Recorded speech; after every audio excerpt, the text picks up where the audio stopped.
चुप रहना एक महान गुण है जो अक्सर जीवन में स्थिरता और संतुलन लाने में सहायक होता है। आज की भाग दौड़ भरी जिंदगी में जहां हर कोई अपनी बात कहने के लिए उतावला रहता है, चुप रहना एक विलक्षण कला बन चुकी है। चुप रहने का महत्व केवल विवादों से बचने तक सीमित नहीं है, बल्कि यह आपकी मानसिक, शारीरिक और आध्यात्मिक स्थिति को भी बेहतर बनाता है। इस विस्तृत लेख में हम चुप रहने के गहरे लाभों, इसके प्रभावों और इसे जीवन में कैसे अपनाया जा सकता है, इस पर चर्चा करेंगे। आइए समझें कि चुप रहना कैसे आपकी जिंदगी को सकारात्मक रूप से बदल सकता है। चुप रहने का अर्थ और महत्व। चुप रहना केवल मौन धारण करना नहीं है, यह आत्मनियंत्रण, आत्मचिंतन और ध्यान का प्रतीक है। इसका अर्थ है बिना आवश्यकता के बोले गए शब्दों से बचना और सोच समझकर बात करना। यह खुद के भीतर झांकने और अपनी वास्तविकता से जुड़ने का एक माध्यम है। जब आप चुप रहते हैं तो आप अपने मन को शांत रखते हैं और अपनी ऊर्जा को बचाते हैं। भारतीय परंपरा में मौन का महत्व विशेष रूप से उल्लेखनीय है। ऋषि मुनि चुप रहकर ध्यान और साधना करते थे, जिससे उन्हें ज्ञान और आत्मबोध की प्राप्ति होती थी। गीता में भी श्री कृष्ण ने मौन को एक महत्वपूर्ण गुण के रूप में वर्णित किया है। चुप रहने के मानसिक लाभ। आत्मचिंतन का अवसर। जब आप चुप रहते हैं तो आप अपने मन के विचारों को स्पष्ट रूप से सुन सकते हैं। यह आत्मचिंतन का सबसे अच्छा समय होता है। आप अपनी कमजोरियों, गलतियों और संभावनाओं को पहचान सकते हैं। तनाव कम करता है। चुप रहना आपके मन को शांत करता है और तनाव को कम करता है। जब आप बोलने से बचते हैं तो आप अनावश्यक विवादों और बहसों से भी बच जाते हैं, जो अक्सर तनाव का कारण बनती हैं। मानसिक ऊर्जा की बचत। अनावश्यक बातें आपकी मानसिक ऊर्जा को बर्बाद करती हैं। चुप रहकर आप इस ऊर्जा को रचनात्मक और सकारात्मक कार्यों में उपयोग कर सकते हैं। चुप रहने के भावनात्मक लाभ। भावनाओं पर नियंत्रण। चुप रहना आपको अपनी भावनाओं को नियंत्रित करने में मदद करता है। गुस्से या नाराजगी के समय अगर आप चुप रहते हैं तो इससे आप बड़ी समस्याओं से बच सकते हैं।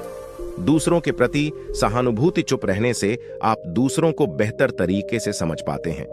यह आपको एक संवेदनशील और सहानुभूतिशील इंसान बनाता है। संबंध सुधारता है।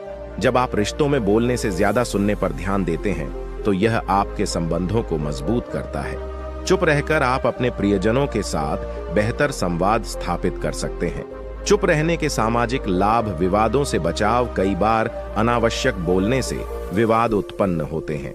चुप रहकर आप ऐसी स्थितियों से बच सकते हैं। गौरव और सम्मान बढ़ता है। समाज में चुप रहने वाले व्यक्तियों को अधिक बुद्धिमान और परिपक्व माना जाता है।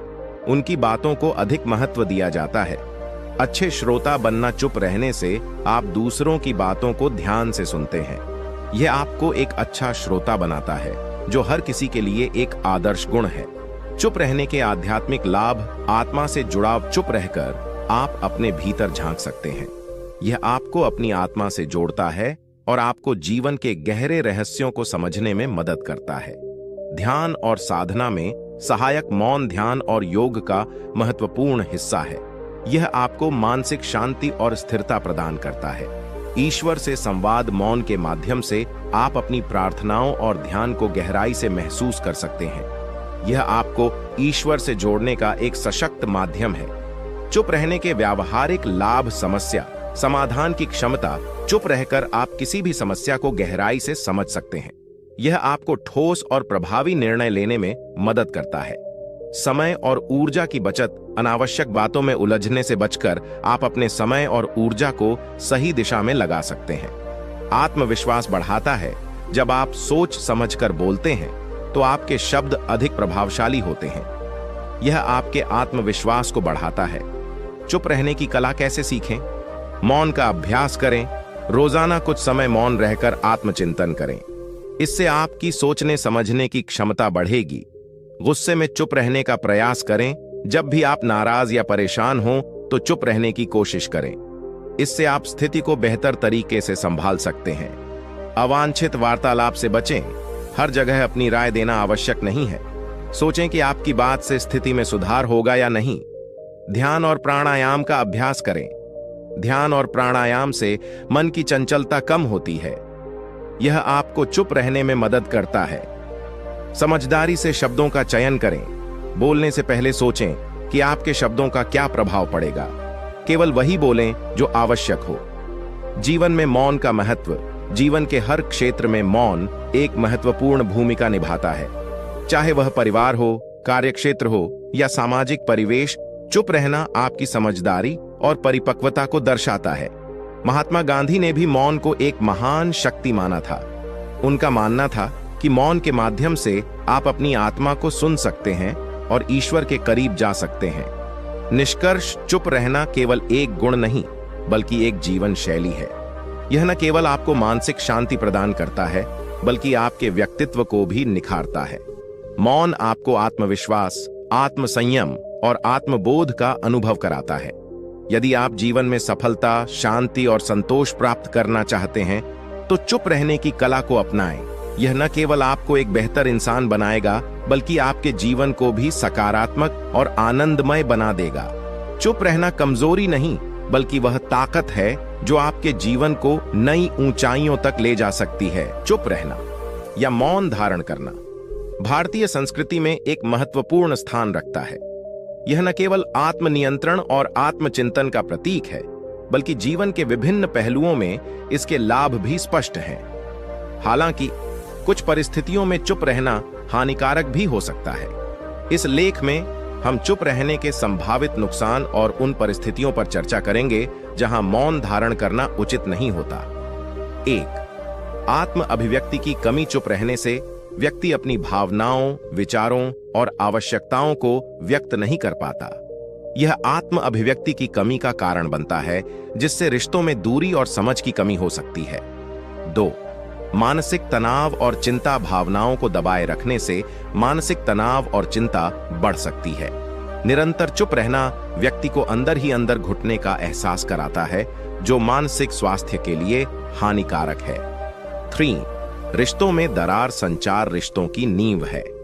यदि व्यक्ति अपने साथी या परिवार के सदस्यों से बात नहीं करता, तो गलत फहमियां और विवाद उत्पन्न हो सकते हैं, जो रिश्तों में दरार का कारण बनते हैं। 4. अवसरों की हानि। चुप रहने से व्यक्ति अपने विचारों और सुझावों को प्रस्तुत नहीं कर पाता, जिससे अवसरों की हानि होती है। कार्यस्थल पर सक्रिय संचार से ही व्यक्ति अपनी क्षमताओं को प्रदर्शित कर सकता है। 5. आत्मसम्मान में कमी। निरंतर चुप रहना व्यक्ति की आत्मसम्मान को प्रभावित करता है। वह अपने अधिकारों और आवश्यकताओं के लिए आवाज नहीं उठाता, जिससे आत्मसम्मान में कमी आती है। 6. स्वास्थ्य समस्याएं। भावनाओं को दबाए रखने से शारीरिक स्वास्थ्य पर भी नकारात्मक प्रभाव पड़ता है। यह उच्च रक्तचाप, हृदय रोग और अन्य स्वास्थ्य समस्याओं का कारण बन सकता है। 7.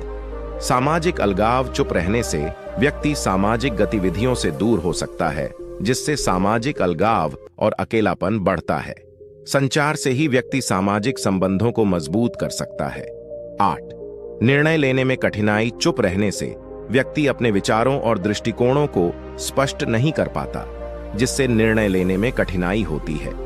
स्पष्ट संचार से ही सही निर्णय लिया जा सकता है। 9. व्यक्तिगत विकास में रुकावट। संचार के माध्यम से ही व्यक्ति अपने विचारों और दृष्टिकोणों को साझा करता है, जो व्यक्तिगत विकास में सहायक होता है। चुप रहने से यह प्रक्रिया बाधित होती है। 10. गलत फहमियों का जन्म। चुप रहने से लोग व्यक्ति की भावनाओं और विचारों को समझ नहीं पाते, जिससे गलत फहमियां उत्पन्न होती हैं। स्पष्ट संचार से ही गलत फहमियों को दूर किया जा सकता है। निष्कर्ष, चुप रहना कुछ परिस्थितियों में लाभदायक हो सकता है, लेकिन निरंतर मौन धारण करना व्यक्ति के मानसिक, शारीरिक और सामाजिक स्वास्थ्य के लिए हानिकारक है। संचार और आत्म अभिव्यक्ति जीवन के महत्वपूर्ण पहलू हैं, जिन्हें नजरअंदाज नहीं किया जा सकता। इसलिए उचित समय पर बोलना और अपनी भावनाओं को व्यक्त करना आवश्यक है। यदि आप चुप रहने के लाभों के बारे में अधिक जानना चाहते हैं, तो निम्नलिखित वीडियो देख सकते हैं। चुप रहना एक ऐसा गुण है जिसे अक्सर सकारात्मक रूप से देखा जाता है। कई बार हमें सलाह दी जाती है कि किसी मुद्दे पर शांत रहें, क्योंकि यह शांति बनाए रखने या टकराव से बचने का साधन हो सकता है। लेकिन क्या आपने कभी सोचा है कि हमेशा चुप रहना हमारे लिए हानिकारक भी हो सकता है?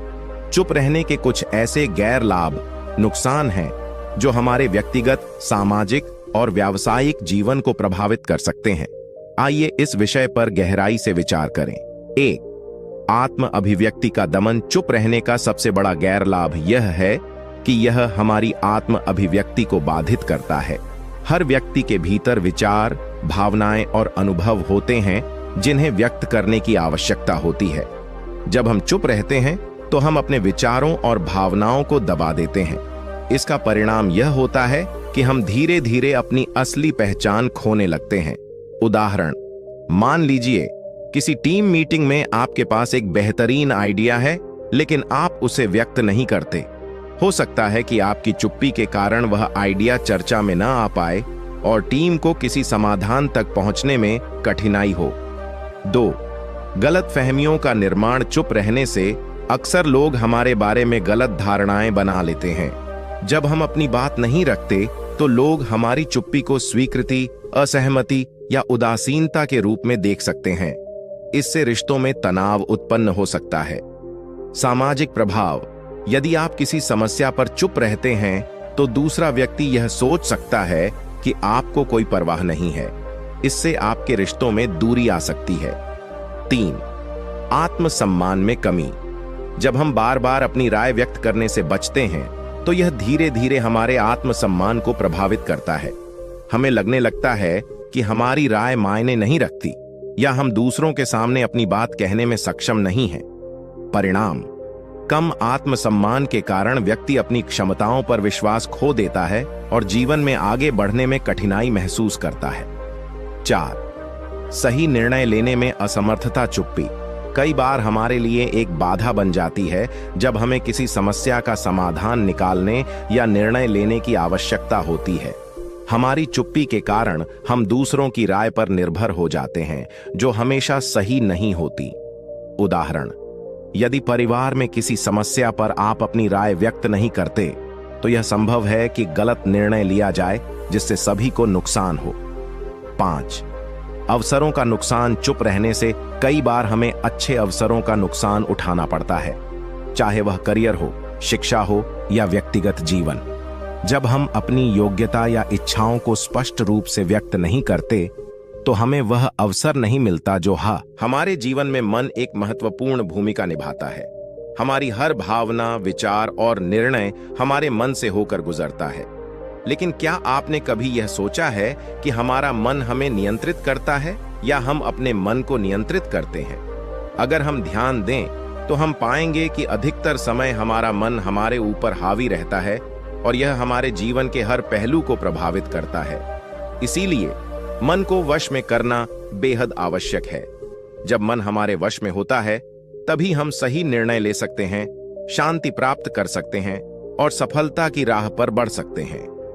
आज इस भाषण के माध्यम से मैं आपको यह समझाने की कोशिश करूंगा कि मन को वश में करना कैसे संभव है और इसके लिए किन बातों पर ध्यान देना चाहिए। यह प्रक्रिया सरल नहीं है, लेकिन अगर हम इसे अपने जीवन में अपनाएं तो हम न केवल अपने मन को नियंत्रित कर सकते हैं, बल्कि जीवन में सकारात्मक बदलाव भी ला सकते हैं। मन की शक्ति को समझें। पहला कदम यह समझना है कि हमारा मन कितना शक्तिशाली है। हमारे मन में जो भी विचार आते हैं वे हमारे जीवन की दिशा तय करते हैं। जैसे जैसे हमारे मन में सकारात्मक या नकारात्मक विचार आते हैं, वैसे वैसे हमारा व्यवहार, हमारी सोच और हमारा जीवन प्रभावित होता है। इसलिए सबसे पहले यह जानना जरूरी है कि मन की शक्ति अनंत है और इसे वश में करके हम अपने जीवन में अद्भुत बदलाव ला सकते हैं। मन किसी वाहन के ड्राइवर की तरह होता है। अगर ड्राइवर को सही दिशा का ज्ञान हो और वह नियंत्रण में हो तो वाहन सही रास्ते पर चलता है। लेकिन अगर ड्राइवर ध्यान खो दे या गलत दिशा में चलने लगे तो दुर्घटना हो सकती है। इसी तरह अगर हम अपने मन को सही दिशा में नियंत्रित नहीं करते तो यह हमें गलत दिशा में ले जा सकता है। आत्म जागरूकता का विकास। मन को वश में करने के लिए सबसे पहले हमें आत्म जागरूकता विकसित करनी होगी। आत्म जागरूकता का मतलब है कि हम अपने विचारों, भावनाओं और कार्यों के प्रति सतर्क रहें। जब हम यह जानने लगते हैं कि हमारा मन कब विचलित हो रहा है, कब नकारात्मक विचार आ रहे हैं और कब हम अपनी इच्छाओं और भावनाओं के शिकार हो रहे हैं, तभी हम इसे नियंत्रित कर सकते हैं। आत्म जागरूकता का अभ्यास करने के लिए हमें रोजाना अपने आप से यह सवाल करना चाहिए कि हम इस समय क्या सोच रहे हैं और क्यों सोच रहे हैं। क्या हमारे विचार सकारात्मक हैं या हम नकारात्मकता के शिकार हो रहे हैं? जब हम इस तरह से खुद पर ध्यान देना शुरू करते हैं तो हम अपने मन को बेहतर तरीके से समझने लगते हैं और उसे नियंत्रित करने के उपाय खोज सकते हैं। ध्यान और मेडिटेशन का अभ्यास। ध्यान मन को वश में करने का सबसे प्रभावी तरीका है। ध्यान से हमारा मन शांत होता है और हम अपनी सोच और भावनाओं को नियंत्रित कर पाते हैं। जब हम ध्यान करते हैं तो हम अपने मन को वर्तमान क्षण में केंद्रित करते हैं और उसके विचलन को कम करते हैं। यह प्रक्रिया हमारे मन की चंचलता को कम करती है और हमें शांति और संतुलन का अनुभव कराती है। रोजाना ध्यान करने से न केवल हमारा मन शांत होता है, बल्कि हमारी सोचने समझने की शक्ति भी बढ़ती है। ध्यान हमें हमारी आंतरिक ऊर्जा से जोड़ता है, जिससे हम अपने मन को सही दिशा में मोड़ पाते हैं। यह अभ्यास हमें जीवन के हर क्षेत्र में बेहतर निर्णय लेने की क्षमता देता है। ध्यान की कई विधियां होती हैं, जैसे कि सांस पर ध्यान केंद्रित करना। अपनी सांसों पर ध्यान केंद्रित करें और हर सांस के आने और जाने का अनुभव करें। यह विधि मन को वर्तमान क्षण में रखने में मदद करती है। मंत्र जप। किसी मंत्र या सकारात्मक वाक्य को बार बार दोहराना, जिससे आपका ध्यान केंद्रित रहे और मन भटके नहीं। विपश्यना ध्यान। अपने शरीर और मन की गतिविधियों का निरीक्षण करना और बिना किसी प्रतिक्रिया के उसे स्वीकार करना। इन विधियों में से कोई भी ध्यान विधि अपनाकर आप अपने मन को शांत कर सकते हैं और उसे नियंत्रित करने की क्षमता बढ़ा सकते हैं। सकारात्मक सोच का विकास। हमारा मन उसी दिशा में काम करता है जिस दिशा में हम उसे ले जाते हैं। यदि हमारी सोच नकारात्मक है तो हमारा मन भी नकारात्मक दिशा में काम करेगा, लेकिन यदि हम सकारात्मक सोच का विकास करते हैं तो हमारा मन भी सकारात्मक रूप से काम करेगा। पॉजिटिव थिंकिंग यानी सकारात्मक सोच का विकास हमें हमारे जीवन में बेहतर परिणाम प्राप्त करने में मदद करता है। जब हम अपने मन को सकारात्मक विचारों से भरते हैं तो हम अपनी ऊर्जा और क्षमता का सही इस्तेमाल कर पाते हैं। इसके लिए आप छोटे छोटे कदम उठा सकते हैं, जैसे हर सुबह उठकर खुद से सकारात्मक बातें करना, प्रेरणादायक किताबें पढ़ना और उन लोगों के साथ समय बिताना जो आपको सकारात्मक ऊर्जा देते हैं। इच्छाओं को नियंत्रित करना। हमारा मन इच्छाओं से भरा रहता है, चाहे वह भौतिक सुख की इच्छा हो, मान सम्मान की लालसा हो या किसी अन्य प्रकार की आकांक्षा हो। इच्छाएं मन को अशांत कर देती है। अगर हम अपनी इच्छाओं पर नियंत्रण नहीं रखते तो यह हमें गलत रास्ते पर ले जा सकती है। इच्छाओं को नियंत्रित करने के लिए सबसे पहले हमें यह समझना होगा कि हम वास्तव में क्या चाहते हैं और वह इच्छा कितनी जरूरी है। क्या वह हमें सच्ची खुशी देगी या वह केवल क्षणिक सुख का कारण है? जब हम इस तरह से अपनी इच्छाओं का विश्लेषण करते हैं तो हम उन्हें नियंत्रित करने में सक्षम हो जाते हैं। मन का विचलन कम करें। मन की सबसे बड़ी समस्या यह है कि यह बहुत जल्दी विचलित हो जाता है। एक क्षण में हम एक चीज पर ध्यान केंद्रित करते हैं और दूसरे ही क्षण हमारा मन किसी और चीज की ओर आकर्षित हो जाता है। इस विचलन को कम करने के लिए हमें एकाग्रता का अभ्यास करना होगा। एकाग्रता के लिए हमें यह तय करना होगा कि हम किस काम पर ध्यान केंद्रित करना चाहते हैं।